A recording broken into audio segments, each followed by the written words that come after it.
Excuse me. Hey, I want to make a toast. Relax, it's seltzer water.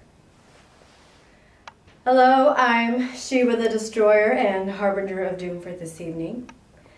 I want to thank you for coming out to my sister's rehearsal dinner. Welcome. Even though I haven't seen most of you since my latest stretch at the big house. But you all look fabulous. So, during the 20 minutes or so that I wasn't in the hole, making a weapon out of my toothbrush, I actually participated in this infamous 12-step program. 12 steps, step I'll change, step I'll change. Still waiting on the change part. But as they say, relapse is always an invaluable part of recovery. So, I get high marks on that one. But as most of you know, but likely wouldn't admit it anyway, one of the steps is about making amends. So, I spent a lot of my time apologizing to people for, basically involving them in these sordid activities that they are trying so desperately hard to forget. So I apologized for, bouncing checks like nobody's ever done that shit before, right? Please. Please. And for, passing out on their bathroom floors or burning down their house. I also had to apologize to this one girl. She was like 14 or 14. Well, she didn't actually come to the phone because her mother put this restraining order out on me. For what? I couldn't even tell you. Okay. Anyway, my point is that I've spent a lot of time apologizing to people for who basically like total strangers. Okay, and I just want to take this opportunity to not only congratulate my extraordinary sister and her adorable pending husband on their nuptials, but to also take the time to apologize to my sister for what? For everything. I've been a total nightmare and you have been a saint, and I'm just so damn glad to be here with you and the family and everybody else here. So I hereby raise my seltzer to make an amends. And to her fiance, you are not only robbing our dysfunctional family of one of its most vital ingredients, but also the only member still willing to loan me money. So, boo on you. Cheers.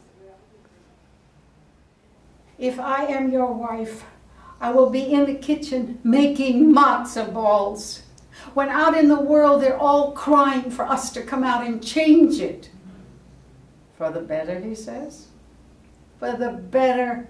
Morris, in Pinsk today, they lined people up in front of the church wall and shot them. Families we knew. But what here, my darling, it is different, he says. No, here, Morris, we will get lost. I will marry you and I'll get lost. Why must I continue to make matzo balls? Palestine, Morris, in Palestine, the women are plowing the land. New women, pioneers. You want to go to Palestine and you don't want to marry me? Oh no, Morris. I want to go to Palestine and I want to marry you. Morris says tonight I am not the happiest person in the world. And out he walks, shaking his head.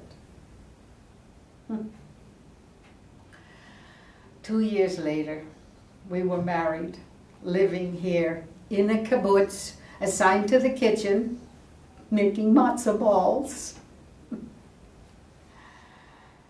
And now, here, 50 years later, here is Golda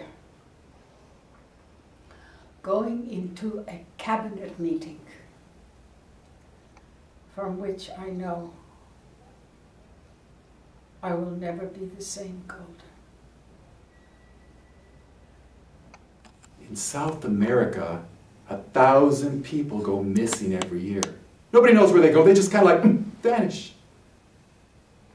But then, you think about it for a minute, you realize there had to be a time when there was no people, right? I mean, where did they all come from? I'll tell you, the future. That's right. And where did they disappear to? And how did they get there? Flying saucers. Which are also, you got it, time machines. You know, I think a lot about this kind of stuff. I do my best thinking on the bus. You know, I don't drive. And I don't ever want to learn how either, because the way I see it, the more driving you do, the less intelligent you are.